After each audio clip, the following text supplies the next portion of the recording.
Hello viewers, लेके आ गई हूँ मैं आज आप सबके लिए वर्कशॉप कैलकुलेशन एंड साइंस का पेपर। ये जो पेपर है ये सारे ही ट्रेड को पढ़ना होता है, जितने भी ट्रेड आईटीआई में है। और मैंने जो ये बनाया है स्पेसिफिक वर्कशॉप कैलकुलेशन साइंस, ये एक्चुअली पूरे 5 पार्ट में आएगा। ये पहला पार्ट है। इसमें फर्स्ट ईयर से लेकर के सेकेंड ईयर तक के पूरे ही मैथ्स के क्वेश्चन जितने पूछे जाते हैं आपके वर्कशॉप कैलकुलेशन एंड साइंस में, इसमें मैथ्स के भी क्वेश्चन है, साथ ही साथ साइंस के भी क्वेश्चन है। जिस पैटर्न में आपके एग्जाम में क्वेश्चन पूछे जाते हैं सेम वही पैटर्न है। तो पूरी जानकारी के लिए वीडियो को अंत तक देखिए। इसमें मैंने सारे क्वेश्चन को अच्छे से समझा के बताया है। फिर भी अगर आपको कोई डाउट है तो आप कमेंट सेक्शन में कमेंट करके पूछ सकते हैं। तो पूरे 5 पार्ट के लिए कंप्लीट वर्कशॉप कैलकुलेशन साइंस को जानने के लिए आप चाहें तो मेरे यूट्यूब चैनल ITI इन्फोटेक को सब्सक्राइब कर लें, ताकि जब भी मैं इसके नेक्स्ट पार्ट को डालूंगी सबसे पहले उसका नोटिफिकेशन आपको मिलेगा और आपको जो है पूरे अच्छे से सारे क्वेश्चन बनने लगेंगे और आप सारे का सोल्यूशन बनाने सीख जाएंगे। तो आइए बिना देर करते हुए शुरू करते हैं आज का वीडियो। तो जो पहला क्वेश्चन उसमें पूछा गया है 1 mm is equal to dash, मतलब 1 मिलीमीटर कितना मीटर के बराबर होता है। तो क्या हो जाएगा इसका answer 10 to the power -3। 1 millimetre किसके बराबर होता है 10 टू द पावर -3 के बराबर होता है। तो 1 का आंसर हो गया 10 टू द पावर -3। नेक्स्ट है स्क्वायर रूट ऑफ 9/10।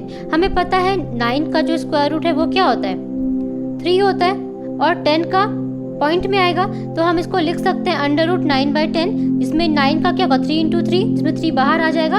तो 2 का आंसर हो जाएगा 3/√10। तीसरा पूछा गया है area of the circle. Circle का एरिया क्या होता है πr², जहाँ r क्या है रेडियस होता है और पाई का वैल्यू 3.14 होता है। तो 3 का आंसर हो जाएगा πr²। नेक्स्ट पूछा है log 8। तो log 8 का वैल्यू क्या होता है। तो हम लोग चलिए इसको पहले देख लेते हैं कैलकुलेटर में कैसे निकालेंगे। देखिए इसमें log 8 का वैल्यू पूछा गया था, तो log 8 लिख लिए। हम लोग log 8 को लिख सकते हैं log 2 टू द पावर 3।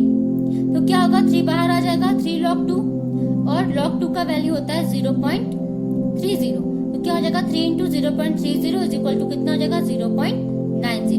तो कितना हो जाएगा log 8 का वैल्यू 0.90। नेक्स्ट क्वेश्चन पूछा गया है डेंसिटी। तो डेंसिटी का मात्रक क्या होता है kg³ है ना। तो ये क्या हो जाएगा किलोग्राम क्यूब हो जाएगा। नेक्स्ट है साइन फाई।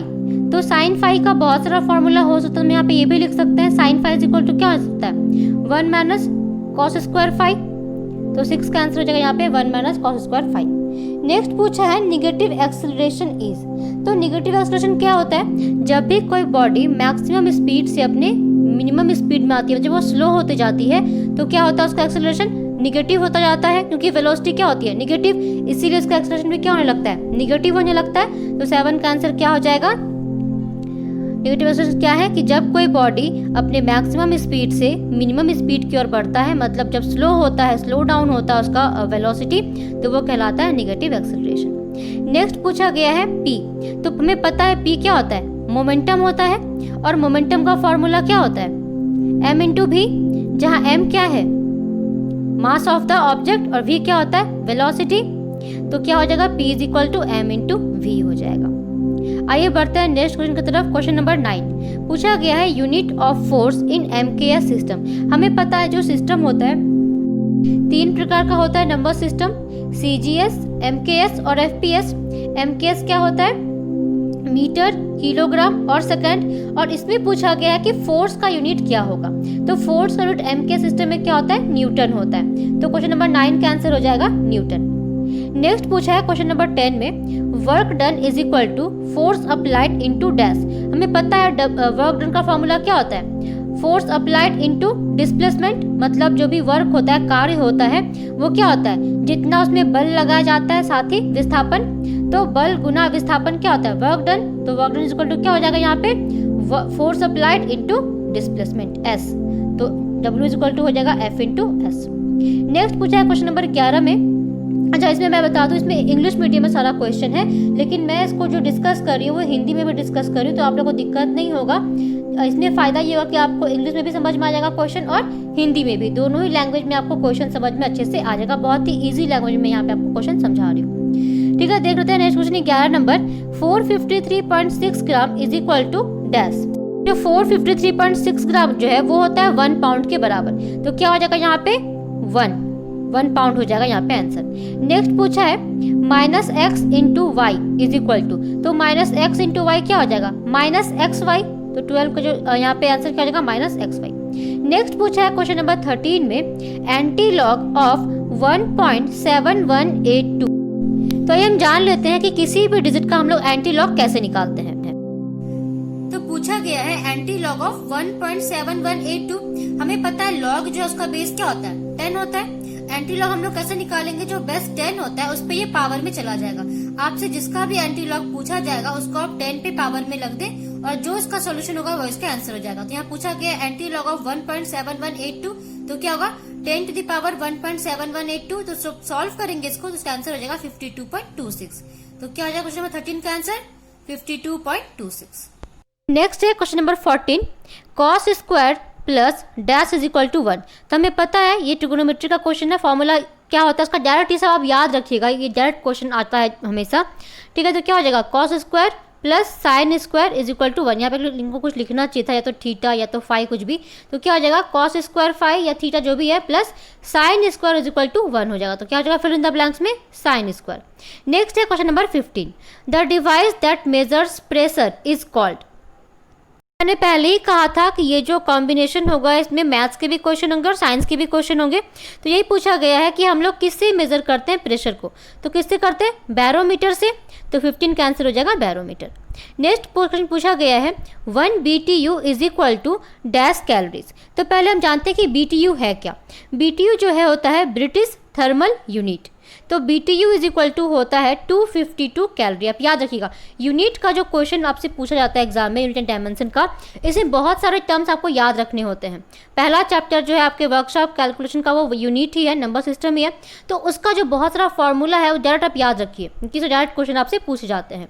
तो क्या हो जाएगा इसका answer 1 BTU is equal to 252 calorie.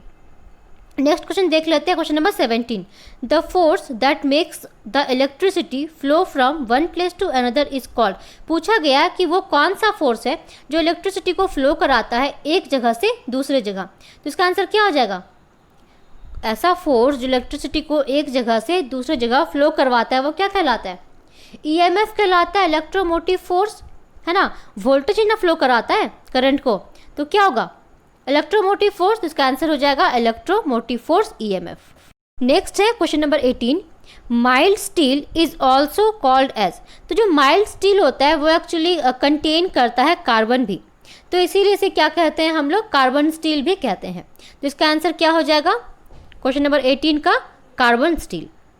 Next है question number 19 proper fraction is, proper fraction किसे कहते हैं, तो एक चीज़ हमेशा याद रखिएगा प्रॉपर फ्रैक्शन होता है फिर इम्प्रॉपर फ्रैक्शन होता है, तो प्रॉपर फ्रैक्शन हम उसी को कहेंगे जिसमें जो अंश है वो छोटा होगा और हर जो है वो बड़ा होगा, ठीक है।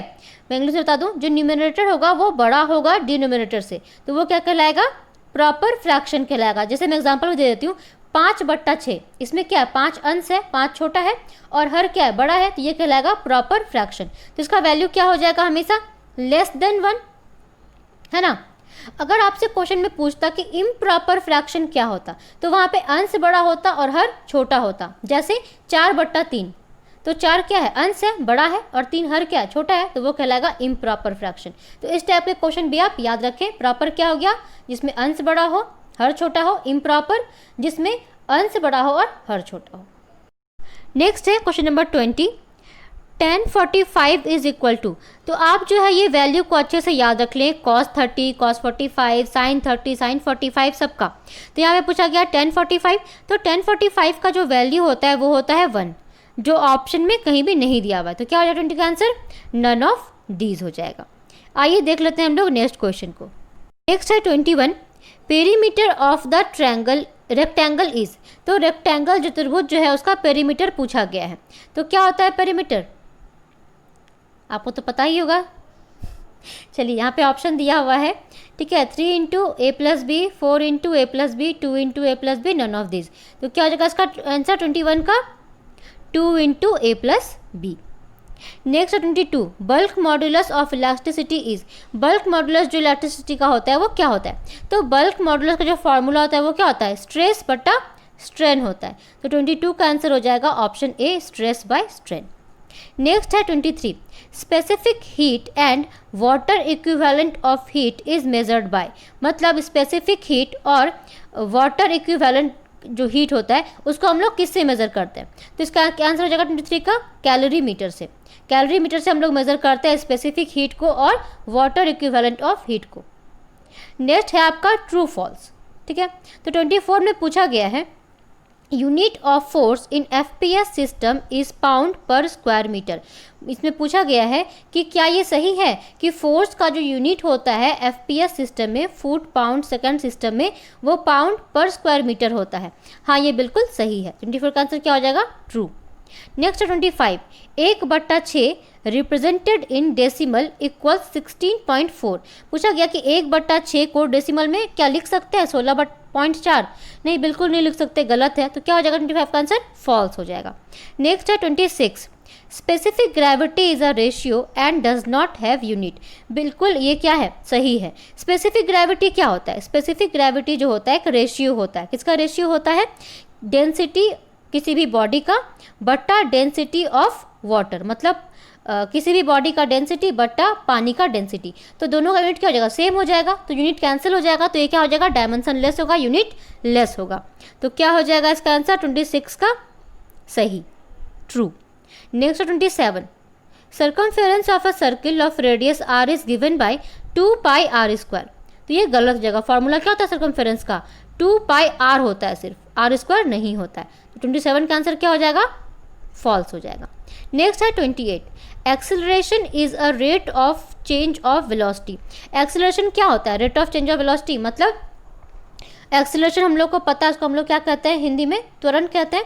तो क्या त्वरण जो है वो वेलोसिटी के रेट में चेंज को कहते हैं? जी हाँ, बिल्कुल सही है। dv/dt लिखते हैं ना एक्सेलरेशन को, a = dv/dt।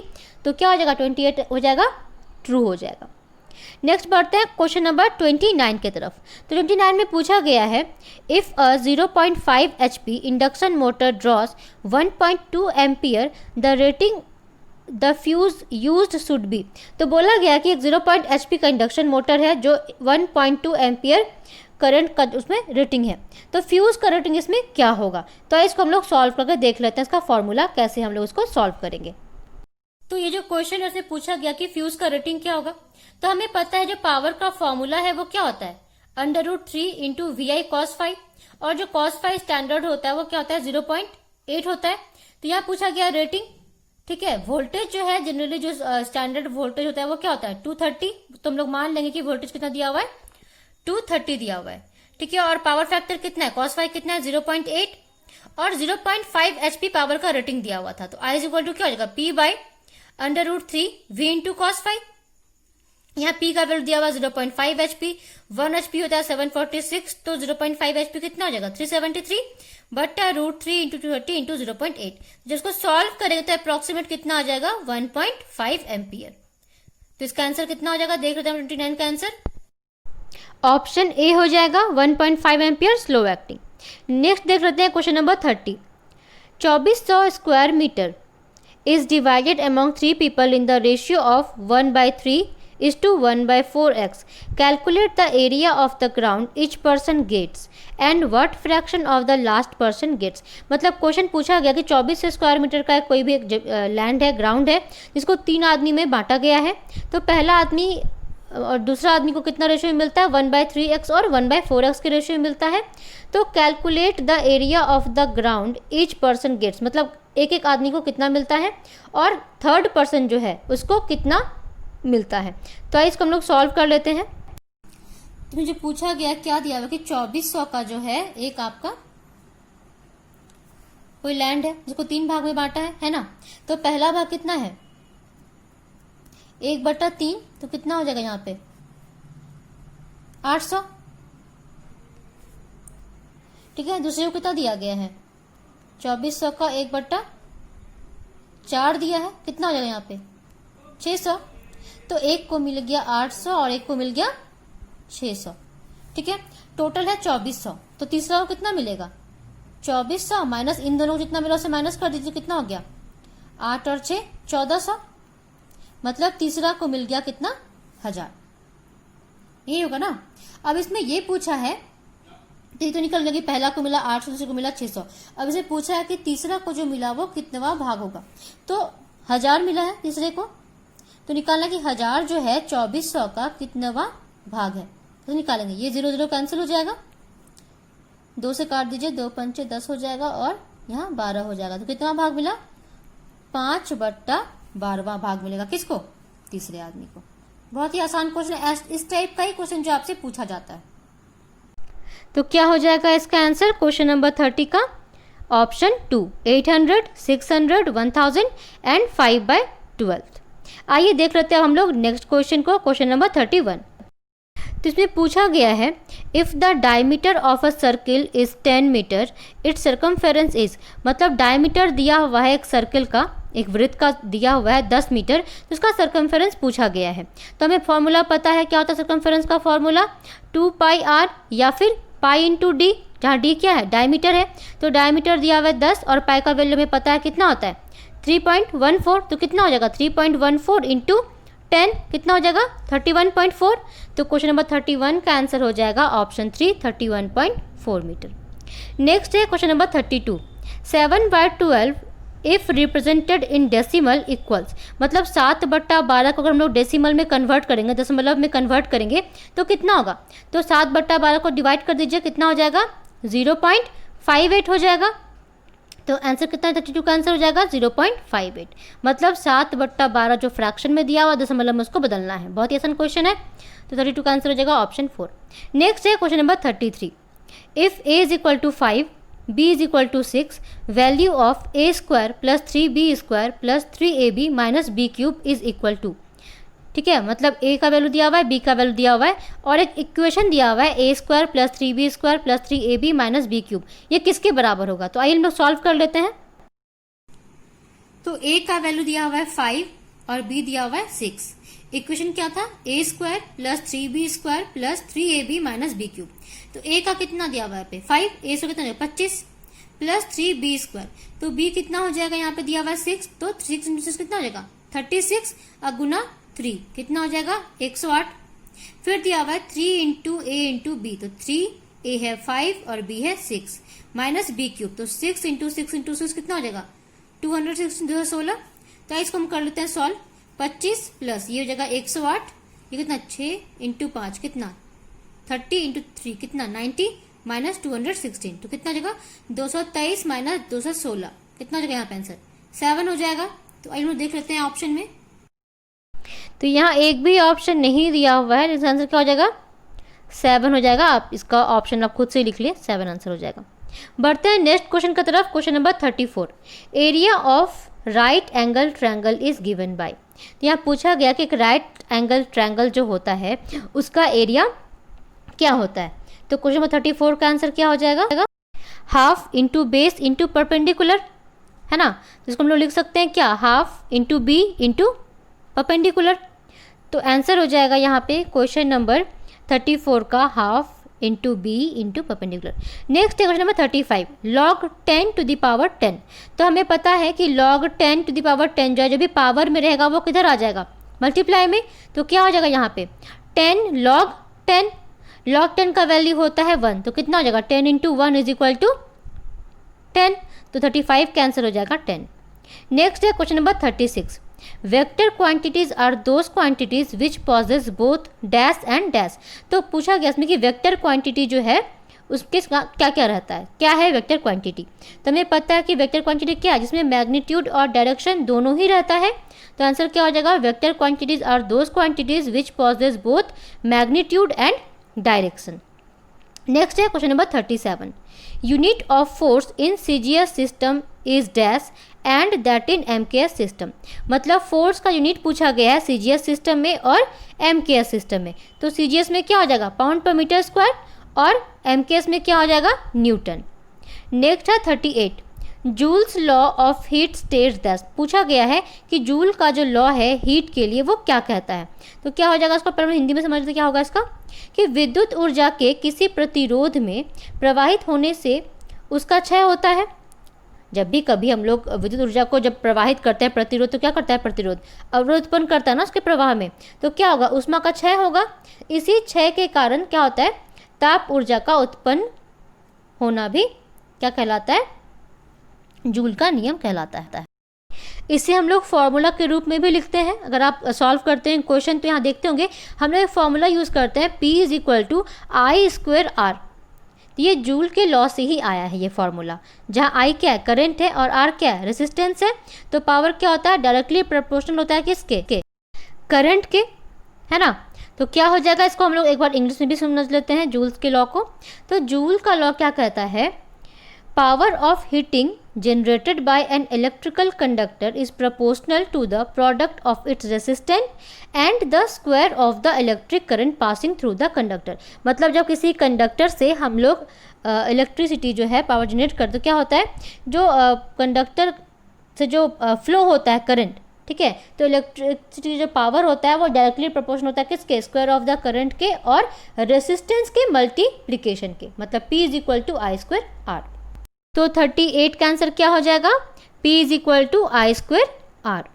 नेक्स्ट है 39, coefficient of function is defined as. पूछा गया कि फंक्शन का जो कोफिशिएंट है उसको हम लोग कैसे डिफाइन कर सकते हैं। तो पहले हम लोग समझ लेते हैं कि कोफिशिएंट आखिर होता क्या है।